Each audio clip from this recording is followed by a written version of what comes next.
Welcome back to the OIS podcast. This week, our host, Dr. Paul Karpecki, catches up with an old friend and colleague, Dr. Gary Wortz, a board-certified ophthalmologist who specializes in all forms of laser refractive surgery. Gary is a practicing physician with Commonwealth Eye Surgery in Lexington, Kentucky, and founder and chief medical officer of Omega Ophthalmics. He shares the exciting possibilities that the Omega Gemini Refractive Capsule holds for cataract surgery. Take it away, Dr. Karpecki.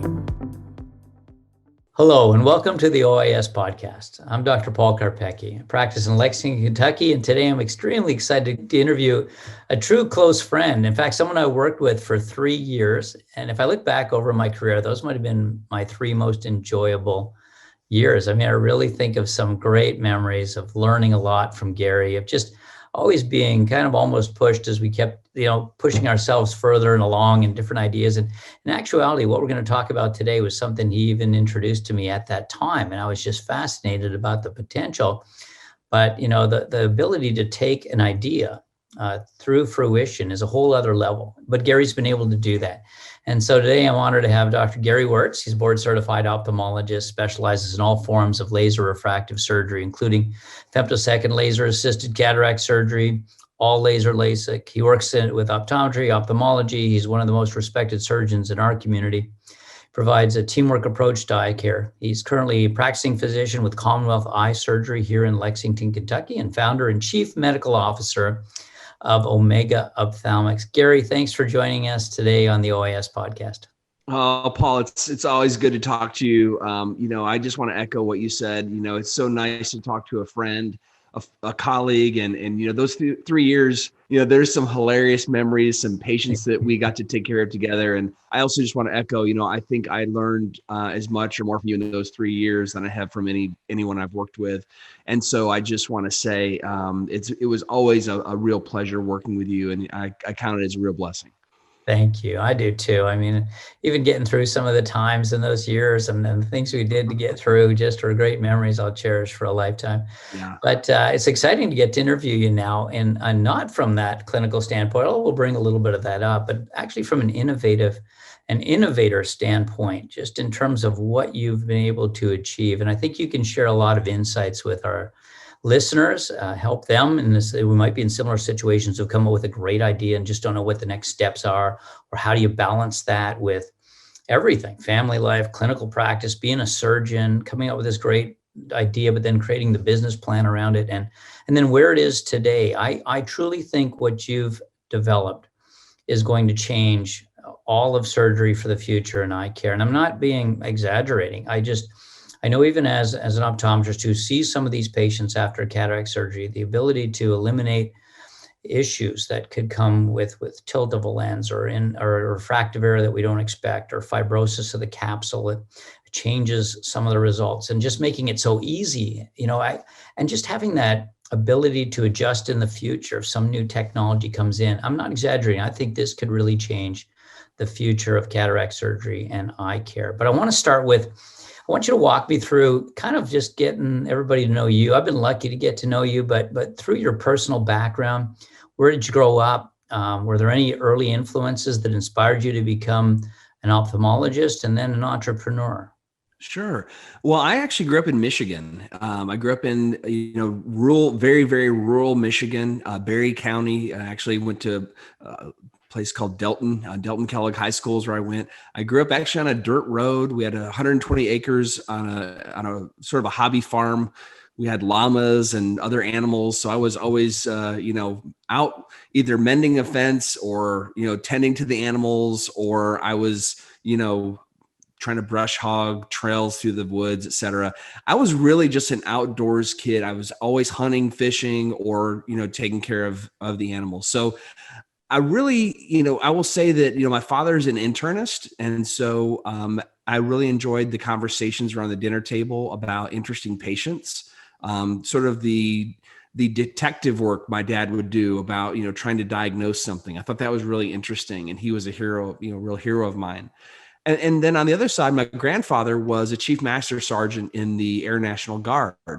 and a real kind of fix anything kind of guy. And I was always by his side.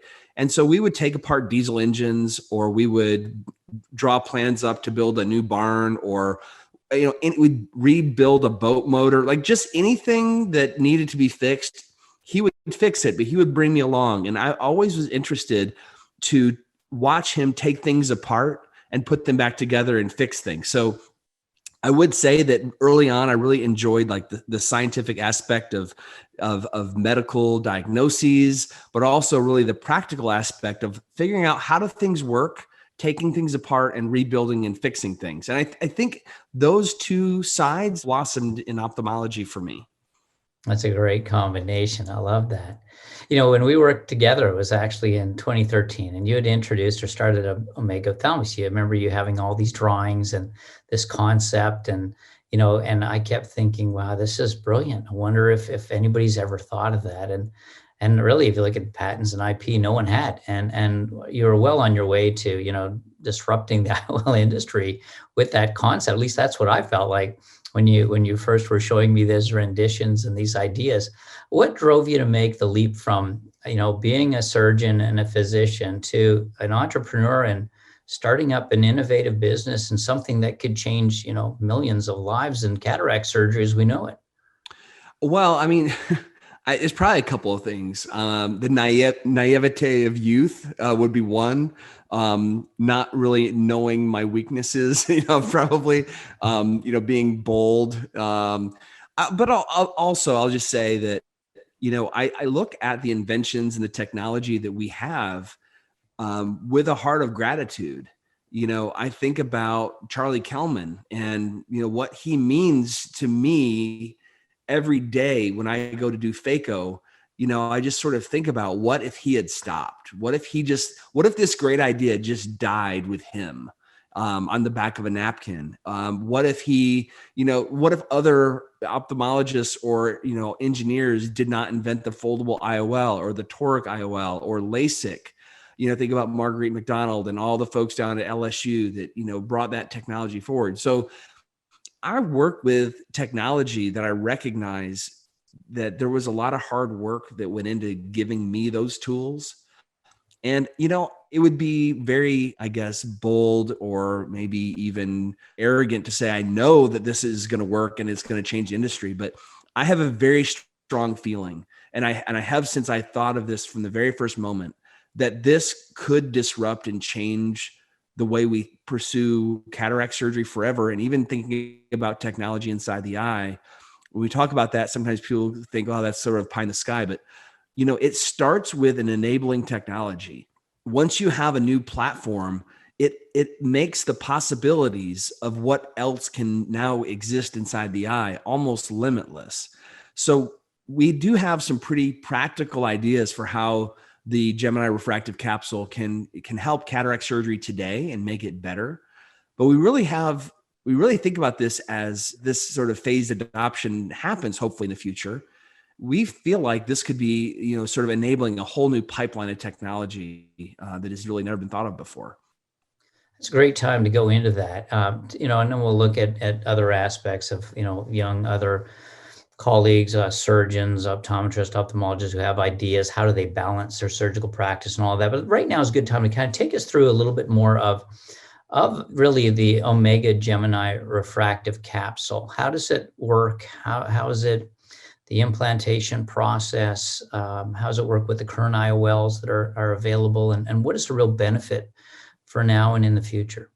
Yeah, so it's sort of like an inner tube or a donut that goes inside of the natural capsular bag at the end of cataract surgery once you've removed cortex. So basically, you've got this, it's made of medical grade silicone, the same type of silicone that IOLs are made out of. And it goes in through the same size incision, through the same type of shooter, and it self-expands. So once you inject it into the capsular bag, it opens up. And you basically have the capsular space now stented open in a three-dimensional fashion. And at that point, because that real estate is really important, because it is, the safest place to implant, a medical device really in the human body, because there's no nerve endings and there's no blood vessels. So the lens capsule is the thickest basement membrane in the human body. It safely holds millions of implants every year, safely for decades. And it's actually in the, central axis of our visual system. So I really think that the capsule is sort of the most disrespected real estate, and maybe some of the most important real estate to protect in the human body. And so if we can keep that space, that capsular space open, if we prevent capsular collapse and fibrosis, it really allows us to think differently about what is cataract surgery. The lens we implant in the year 2021 in a 50-year-old or 40-year-old, for example, they're stuck with that technology for the rest of their life. If they live another 40 or 50 years, we know that the design cycle in IOLs is accelerating. And I don't implant any lenses, any premium IOLs today that were available 10 years ago. And I know the lenses that I implant today, as good as they are, I'm so pleased with the technology we have right now, but I just know it's going to continue to get better. And so this idea of keeping the space that holds a lens open, it really enables us to, if a patient wants a better lens in the future, or for example, that 1 in 100 or 2 in 100 patients who are not satisfied with their multifocal lens for the reasons that we can discuss, it's just really hard to predict who those people are going to be. But if that's the case, we have a backup plan. If we need to remove the IOL, we're removing it from this protected environment. We're not trying to tease, haptics away from a fibrosed capsule. We're also showing that we're reducing PCO. So by keeping the anterior and posterior capsule leaflets from fusing, we're actually preventing the mesenchymal epithelial transformation that occurs. That tissue becomes more fibrous and contractile. And if we keep that capsule open, it really just looks like a natural lens capsule. It doesn't become phimotic, and fibrosis really seems to be stunted. And it's just amazing to see. It just looks beautiful in the eye. So we look at this as a technology that's going to help us with lens position, so we can really predict where the lens is going to sit inside the eye preoperatively to hopefully a greater degree. It's going to hopefully prevent PCO. So if we need to do secondary interventions like lens exchanges or upgrades, that's going to be very easy. And also we've got additional space that we're holding open. And so if we need to put a long-term glaucoma drug implant, for example, or even something as crazy as a wireless pressure sensor, we have the space inside of this inert capsule to do that, and really, continue to protect and enhance patients' vision throughout their lifetime. It's extremely exciting. Exciting to know when this will be available. So how far along are we now with this technology in terms of the process, development, patients implanted, and even an FDA process, Gary? Yeah. So we have taken the past number of years to prototype, and we've really been in an R&D phase where we're making little changes. We're testing them outside the US on small groups of patients. And then if we see an opportunity to improve that device, we'll make another incremental change, or maybe we'll make a couple of incremental changes and retest the device. So far, we have almost 100 implants in various designs throughout the world that have been very, very well tolerated. We're so happy with that. But we've really kind of come to a design lock where we're really happy with the size, the shape, just the performance of the device is really where it needs to be. So we really are at this point, we're pivoting from a research and development prototyping phase more into deciding where we go from here, which the next steps would probably be either a early feasibility study or a true feasibility study, hopefully leading to a pivotal trial with the FDA. We're sort of evaluating our options right now because we do have a pretty good number. We've got about 30 patients at this point. Some are at 6 months, others are at 3 months, where we're really looking at the data. The data is looking so strong that we're really just sort of evaluating our options of next steps, because we have, there's some interest, of course, and we're just kind of evaluating where we go from here. But the next steps really would be to take this, I think, into the US and through the FDA process. And that's a multi-year process. But those steps are pretty well developed. And with the results that we've achieved outside the US, we feel like repeating that inside the US would really not be problematic. We feel like we know what we would get based on our numbers and how safe and effective the device is.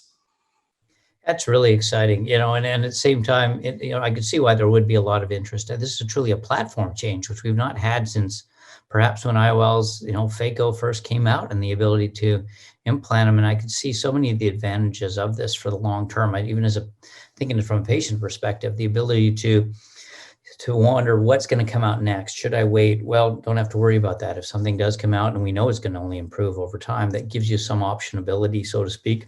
That's a word to allow for that. That's exciting. From your experience thus far, what's been the biggest challenges in development of any new technology for those who have got an idea and starting to think about it and bringing a new product to market? Because you're well on your way to that. What have you found to be something that maybe others haven't thought of as you go along that you've learned through this experience? I think early on, it's probably just having the confidence in yourself to really decide that your idea is good enough to pursue.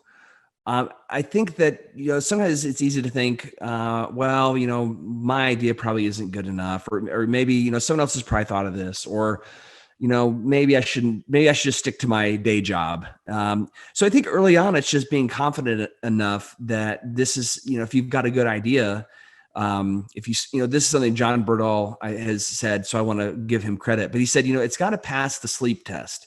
You've got to have an idea that, you sleep on it a couple of nights and you can't poke holes in it. And it's like, you almost can't not do it.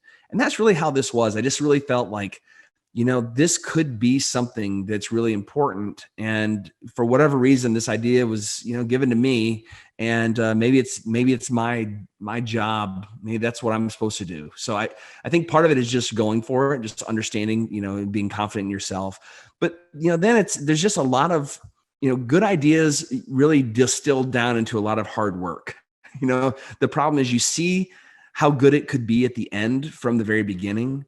The blurry part is that messy middle, or the long middle. And so I think the challenge is always, making sure you're well capitalized, making sure that the people that you're talking to, that you're under non-disclosure agreement, that you have good patent attorneys who are protecting your idea. These are all the things I'm telling anyone could kind of figure out that those would be the hard things. But I think particular to developing class 3 medical devices, which in the FDA parlance, that means devices that go inside the body and stay there. Okay. So IOLs, any medical implant that's designed to stay inside the body, finding the engineers, finding the manufacturing facilities, and then a real challenge is in any sort of developmental process, there's going to be some trial and error that occurs where you have to prototype, you have to test, you have to learn some things, and then you have to redesign and retest.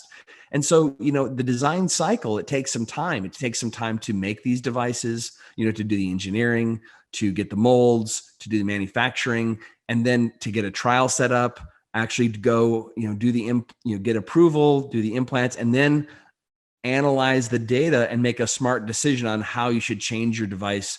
So you only get about 1 or 2 turns per year to change your device. And so it just takes a while. And you think that, you should get it right away, but they're just not how it works. I was listening to a podcast from Dyson, the guy who made the vacuum cleaner, and he did something like over 5,000 different vacuum cleaners before he got it right. So doing about, 10 or so of these, I felt a little better about myself that we got it in about 10 tries versus Dyson, who had to go over 5,000 different vacuum cleaners before he got it right. So that's incredible. Yeah. For the number of filaments I think Edison went through is an astronomical number. And it just shows that persistent. They kept that positive attitude of saying, well, I just eliminated one more potential design that won't work. But you're right, in 10 relative to it. Now, that's still a lot of work, and a lot goes into that. You're constantly kind of thinking, how do you balance all that? You've had a very successful surgical practice and a phenomenally good surgeon, but you're also a very well-respected community. You're a great family man and active in many ways, church and other things, plus now entrepreneurial. How do you balance all of that so well? Yeah, I think you have to be pretty strategic in what you say no to. Someone once said, if you say yes to one thing, be prepared to say no to, 100 things. So, I recognize that, I have limited capacity to do a whole lot of things. So I'm not going out and giving a lot of dinner talks. I'm not writing a lot of journal articles.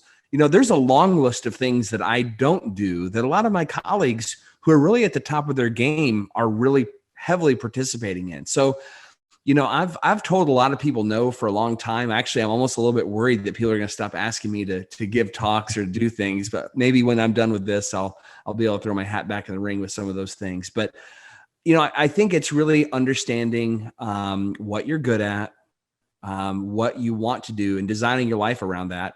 And then also there's some good fortune. My partner Lance Ferguson, he is just one of the best guys around. He gives me a lot of freedom to, pursue some of these things, a day or two a week. So I'm not in surgery or in clinic, 5 days a week and just doing this nights and weekends. So he's a great partner. And then also I just have to say my spouse, my wife, Mary, is just, you just thank God that you have a good spouse, and, she takes care of so many things. And, I just can't, it's easy when you look at, say, well, how do you do all this? Well, I don't do it all. It's the people around me that take care of a lot of things. I'm just fortunate to be, in their company.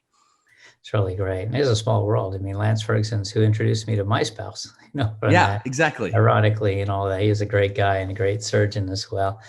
From your experience thus far, you've gotten through all of these steps. You've learned along the ways what could, assist other, entrepreneurs as they go from, this ideal of development to products such as the Gemini capsule and all of the steps in there. So I guess your main encouragement is just to keep going at it, keep trying.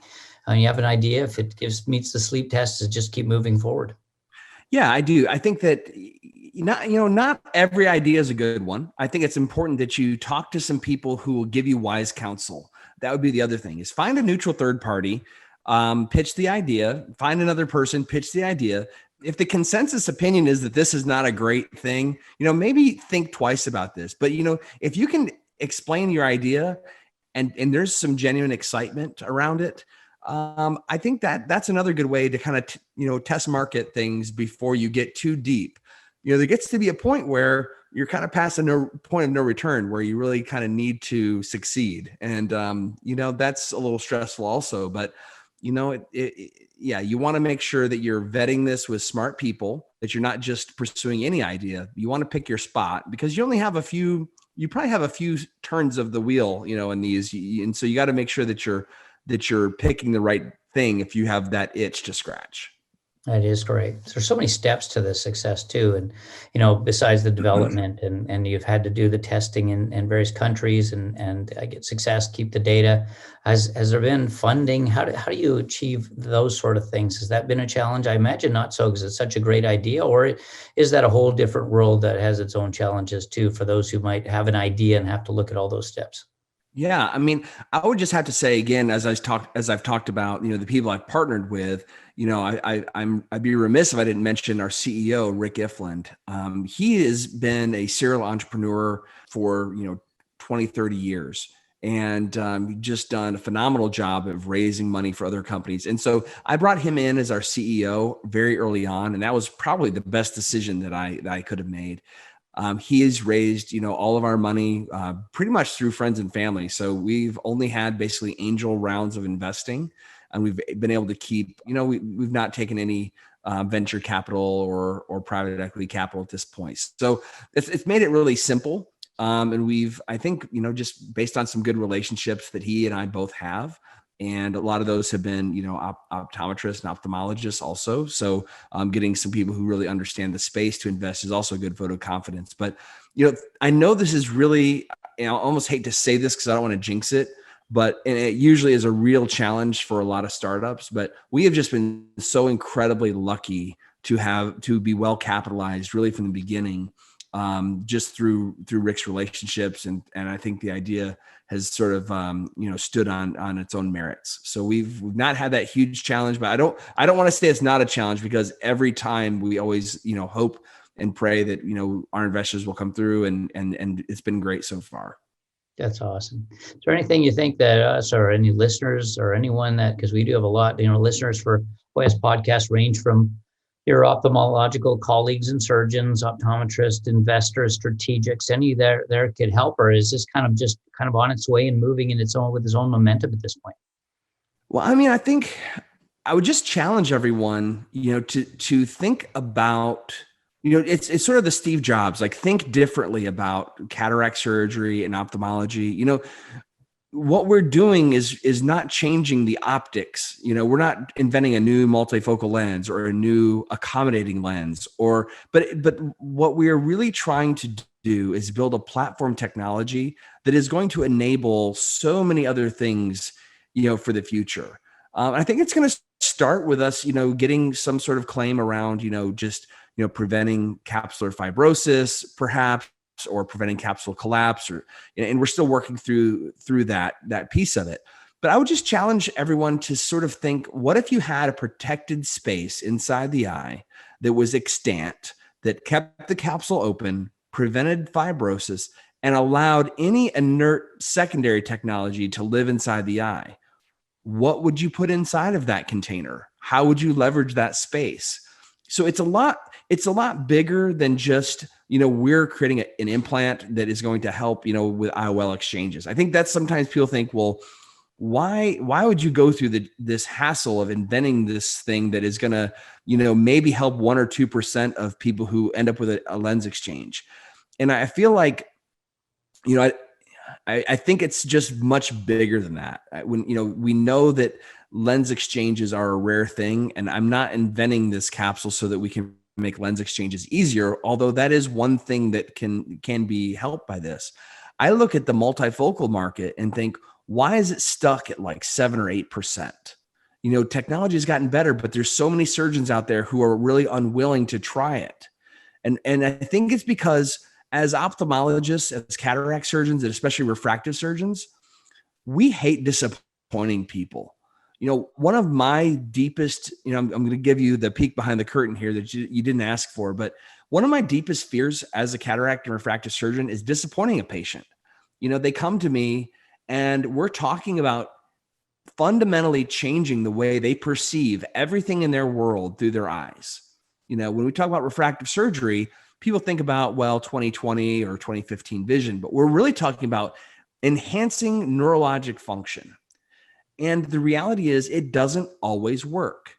And when it doesn't work, how do you explain that to a patient? And how do you tell them, hey, you're going to be okay? We have options. Right now with cataract surgery, if the patient doesn't like the lens they implant, or we implant, there are backup plans, but I feel like we need better options for patients. And I sort of think about it also like a seatbelt. I'm thankful that a seatbelt is invented the rare times that I need it, but I always use it, because I know there's always a small chance that I'm going to need it. So I kind of think about what we're doing in some regard as like an insurance policy or a seatbelt. And if we use it and it's there, it will be there for us when we need it. I love that. It's a great way of putting it. Gary, thanks for joining us today and sharing your story, your insights. You're a humble person that you are, but just the potential that exists here, and a very exciting technology that I do believe will change how cataract surgery is done in the future. What's the best way for people to get in touch with you? You can probably just email me. That's the best way, 2020md@gmail.com. Pretty easy to remember that one. Or you can find me on Twitter @cataractmd.